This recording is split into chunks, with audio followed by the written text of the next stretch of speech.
All right, so welcome to today's lecture. So we're going to finish the last lecture on new material. One more very beautiful topic of classical elementary number theory, Fermat style number theory. So it's even though we lost a week to coronavirus, I'm glad that we still got to. Well, certainly we finished the proof of quadratic reciprocity and Fermat's last theorem in this topic. I think it's a really good place to end the class. All right. So again, just like Fermat's last theorem, this is a topic that. This is a question that you could have come to this class and understood the statement of right away, but we have to use a lot of tools. We have to combine a lot of things we've learned throughout the semester in order to tackle questions like these. All right, it's a surprisingly deep question, and we'll be able to answer some of the questions about sums of squares, and at the end I'll hint about some further questions you could ask that get deeper and deeper. All right, so the question is, suppose I take a number n, okay, a natural number. I don't want to take like negative integers because like negative integers can't be sums of squares because they're always positive. So I take a positive integer n, and I take another positive integer k, and you want to ask, given n, is n a sum of k squares? Okay, and I can take squares of integers, minuses don't really matter, right? So you can consider them all non-negative, but I do also want to include the number 0, all right? And let's give some examples of this, right? So there's a lot of questions you could ask. Given an n and a k, you can ask, is it a sum of squares? You could ask, for a fixed k, if I vary n, how do I come up with good tests to determine if it's a sum of k squares? That's the kind of thing we'll talk about today. You could also ask, more refined questions like, if something is a sum of squares, in how many ways can you write it as a sum of squares? How would you compute that? You could ask about how you vary these two parameters in different ways. You get all sorts of interesting questions. Each one is something interesting. All right, so let's look at an example. So like 9 is a perfect square, right? 9 is the square of an integer. It's 3 squared. So if k equals 1, that's sum of 1 squares is a square. So if k equals 1 and n equals 9, the answer is yes. But I can also consider, because I do allow square of 0, I can also consider 9 as a sum of 3 squares. So like 9 is 0 squared plus 0 squared plus 3 squared. So for k equals 3, 9 equals a sum of 3 squares, which I'll usually write as a box in this lecture. All right, great. So for k equals 1 or any bigger number than 1, 9 is a sum of k squares. So 9 is a sum of 5 squares, 9 is a sum of etc. Right? So once something is a sum of k squares, it's automatically a sum of k plus 1, k plus 2 squared, etc. Because, you can just keep adding in 0 squareds. Right? So when we talk about, we'll see later today, that every number is a sum of 4 squares, we mean possibly including zeros. So like, for example, 9 is a sum of 4 squared because it could have 3 zeros squared, and then the number 3 squared. All right. So let's look at another example. I'll go backwards. I'll start with the sum of squares and deduce the number. So if I square 1, 3, 5, and 7, the first 4 odd numbers, and add them up, well, I get 1 plus 9 plus 25 plus 49, and that's 84. So 84 is a sum of 4 squares. Right? As I mentioned, it will turn out that every number is a sum of 4 squares. All right, so let's talk about different values of k in order, right? So you can classify for each value of k the question of how do you determine which things are a sum of k squares and how many are there, etc. And you can classify the difficulty in terms of the values of k. Okay, so the first value, of course, is k equals 1. Is a sum of 1 squared just means is a square number, right? So these are just perfect squares.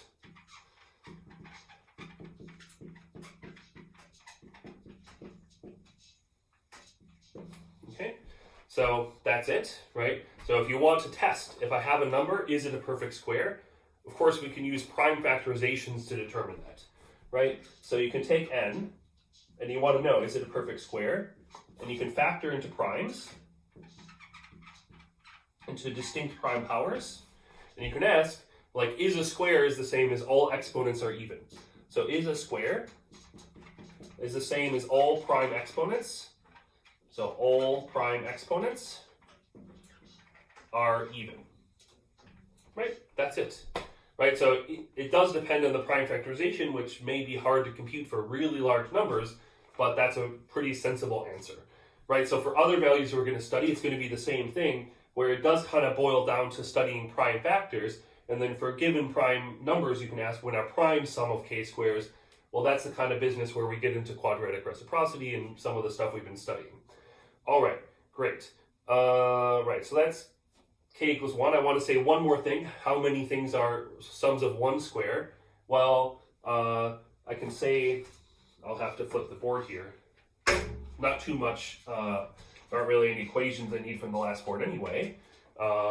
Right, but I can say that 0% of numbers are squares, right?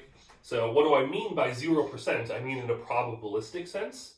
So I mean if you look up to n, right, the numbers from 1 to capital N, about square root of n, you just have to take a floor basically, numbers are perfect squares. Right, so up to n, about square root of the n things are perfect squares. So the proportion of numbers up to n, which are perfect squares, that's very close to square root of n is like the number that are squares. Capital N is like the number of things that are the total number of numbers up to n, right? And square root of n over n is equal to 1 over square root of n. So as n goes to infinity, this number tends to 0.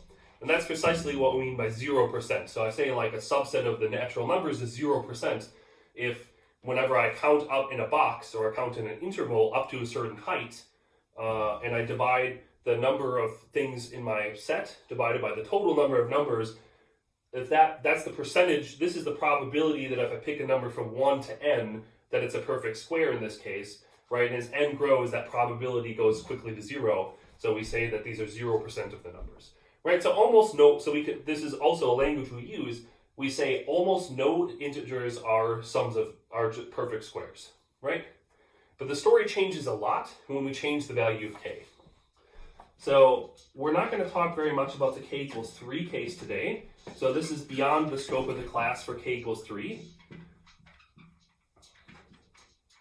But basically Gauss did it, so it's also very classical. So it turns out there's kind of a parity condition here, and there's deep reasons for this involving, well, one modern way of thinking about it is in terms of the theory of modular forms, which I briefly mentioned before, and I'll briefly mention how that's related to all this business again at the end. But if k is odd, the problem is actually, for technical reasons, or there's lots of good reasons, why for odd values of k, the problem is actually more difficult, all right? So we're going to stick with the even ones. So it's just a coincidence, it's just, well, not a coincidence, it's just a special case of k equals 1 is kind of too trivial for there to be a lot of interesting information, but higher odd values are actually a lot more difficult. So today we're really going to we're going to classify what happens for k equals 2 and for k equals 4, all right? So for k equals 2, we've already seen some information, right? So for k equals 2, that's a sum of 2 squares. So that's like when is n equal to a squared plus b squared, right? It's a Diophantine equation we're trying to solve. Given an n, solve this equation for a and b. All right, so the first piece of information we have is that there's a congruence obstruction, right? What do I mean by that? Well, there's lots of values of n which automatically can't have this property, as we've seen. So an obstruction is like a basic piece of info that automatically guarantees you can't solve an equation like this, right? So whenever you look at Diophantine equations, polynomial equations in the integers, you always look for congruence problems first to help narrow down the search space where you have to look, right? So as we've seen, every square of a number is either 0 or 1 mod 4, right? We've used that several times. And so as we've also seen quite a while back now, a sum of 2 squares mod 4, well, it's a 0 or 1 plus a 0 or 1, right? And the only possible things I can get mod 4 are 0 plus 0 is 0, 1 plus 0 or 0 plus 1 is 1, and I can also get 1 plus 1, which is 2, right? So sums of 2 squares are not congruent to 3 mod 4. So if n is 3 mod 4, then n does not equal a sum of two squares. It's not square plus square, right? So that's the basic piece of information that we already know, okay? And how we're going to build this now is we're going to try looking at prime factorizations. So what we're really going to do is we're going to learn, we're going to see why from a basic algebraic trick.